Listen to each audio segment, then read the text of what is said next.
So, have you ever wondered what your state representative actually does? I mean, it's not all cable news debates and big speeches. Today, we're going to dig into the real, on the ground work of local government, how a decision can lead to new pavement on your street, better programs at your kid's school, or, and this is a good one, how a single piece of punctuation can save a ton of money. All right, so let's kick things off with a question that honestly sounds more like a riddle than a budget issue. How can one little hyphen save taxpayers over $100,000 every single year? It sounds kind of crazy, right? But it's the perfect example of how the smallest details can have a massive impact. So let's look at this $100,000 hyphen. It's just a fantastic case study in how a tiny, really precise change can ripple through the state budget in a huge way. Okay, so here's the backstory. For decades, you had two separate courts, the Gardner District Court and the Winchendon District Court. But here's the catch. Years and years ago, the actual building for the Winchendon Court closed down, and all of its operations moved into the Gardner Courthouse. So you had this totally bizarre situation where two courts with two separate administrative systems, and all the costs that go with them, were running out of the exact same building. Well, the fix was, believe it or not, pretty simple. You just merged them on paper into the Gardner-Winchendon District Court. That one little change got rid of all that administrative redundancy and boom, saved taxpayers over 100 grand a year. And what's crucial here is that no jobs were lost and no services were cut. It was just about cleaning up what you'd call a bureaucratic hangover from years ago. And this quote really just hits the nail on the head. In a state budget that's nearly $60 billion in dollars, there's no line item that's conveniently labeled wasteful spending. You can't just go in with a sledgehammer. Finding these savings means you have to use a scalpel. And that same detailed approach, it applies to much, much bigger projects, like our core infrastructure. So, moving on from that small fix with a big price tag, let's zoom out and look at the huge physical projects that affect all of us every single day. The pipes under our feet and the roads we drive on. You know, our core infrastructure. To really get how urgent this is, listen to this story. There was a massive water main break, right? It was traced back to a single valve. And get this, that valve was installed when Ulysses S. Grant was president. I mean, think about that. A single piece of metal from the 1870s caused a modern-day crisis. By securing over $10 million in state and federal grants, the state was able to fund a huge upgrade without crushing local taxpayers with the entire bill. And it's not just about what's underground. The roads we drive on have been a major challenge, especially for rural towns. See, the old state formula for funding was based on things like population and the number of jobs, which always favored the big cities.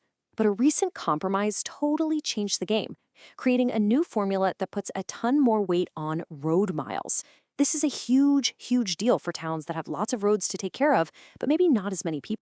So beyond the pipes and the pavement, a state rep's work is also about investing in our human infrastructure. You know, the schools, housing, and community services that really make a town a place you want to live.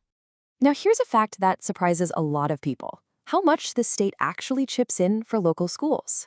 In many districts, state aid, mostly from something called the Student Opportunity Act, which is all about making funding more fair, covers over 70% of the entire school budget. That state funding, that's what pays for things like sports and music programs, and it's why you don't see as many of those student activity fees that used to be so common. And these investments have real, tangible results that you can see. Just in the last year, brand new youth centers opened their doors, giving teenagers a safe place to hang out after school. A major project got underway to turn old, empty schools into 44 units of supportive housing, specifically for veterans. And continued funding for local food pantries helped families who were struggling to put food on the table.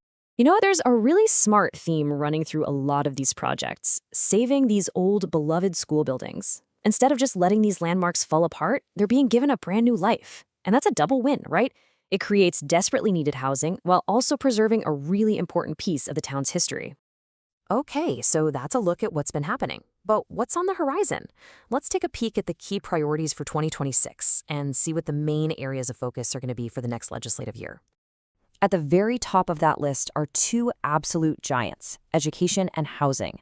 The number one goal is to make school funding consistent and predictable, so school districts can actually plan ahead without those damaging boom and bust cycles we've seen in the past. And right alongside that is a major push to speed up housing projects to tackle the affordability crisis. After that, it's about continuing the commitment to youth services and, of course, the long-term work of upgrading our basic infrastructure. So we've talked about 100 grand for a hyphen, 10 million for a water main, but how does any of this stuff actually get approved in today's political climate? Well, the answer is surprisingly simple, and it comes down to one word: compromise. I mean, the data here tells a really powerful story. In the last 13 years, the massive state budget has passed with overwhelming bipartisan support 12 times. There was only one party line vote in all that time. That consistent track record of finding common ground is really the engine that makes all these projects happen. And this culture of give and take is literally what keeps the government running and serving the public. Even when there are delays in getting a final budget done, they pass temporary one-month budgets unanimously, just to keep the lights on. It is a massive contrast to the kind of gridlock we see so often at the federal level. And this brings us right back to where we started. That simple little hyphen, it really represents a much deeper question for all of us. What are the small, overlooked inefficiencies, those bureaucratic hangovers in your own community that could be fixed for the better?